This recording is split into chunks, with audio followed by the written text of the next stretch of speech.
Voilà, c'est Ababacar Gueye, directeur de cabinet du ministre de l'Environnement et de la Transition écologique. Le comité en fait, qui a été installé ce matin s'inscrit dans la logique de la préparation du 6e congrès international des aires marines protégées. C'est une manifestation qui se tient de façon périodique et qui réunit l'ensemble des États membres des Nations Unies, donc qui ont des aires marines protégées et qui sont intéressés par ce congrès.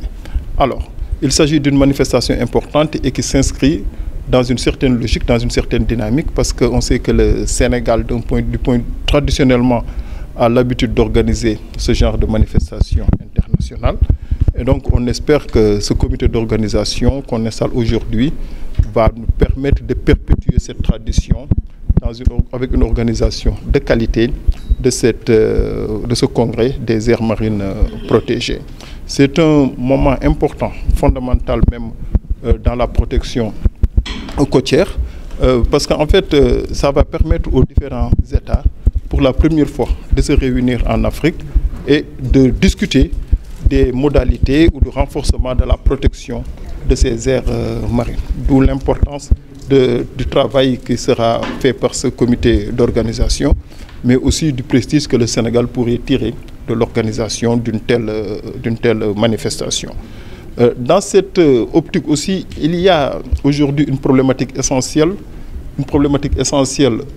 qui interpelle pratiquement l'ensemble des États du monde, c'est le traité BBNJ, qui est un traité qui va peut-être dans le sens de renforcer ou de compléter le traité de Montego Bay de 1982 par rapport à la protection côtière.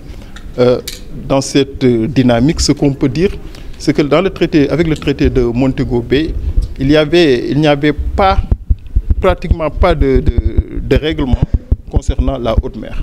Mais le traité BBNJ intervient pour renforcer la biodiversité, en tout cas la protection de la biodiversité en haute mer, et permettre peut-être aux différents États de réglementer un peu l'intervention ou nos interventions en haute mer. Et c'est un traité fondamental. Et aujourd'hui, l'enjeu, c'est amener le Sénégal à ratifier ce traité en étant partie comme les autres États qui ont signé ce traité.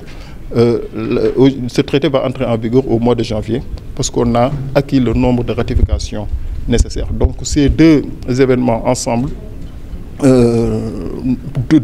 devront inscrire notre pays dans la dynamique de renforcer la protection de sa biodiversité à travers les aires marines protégées.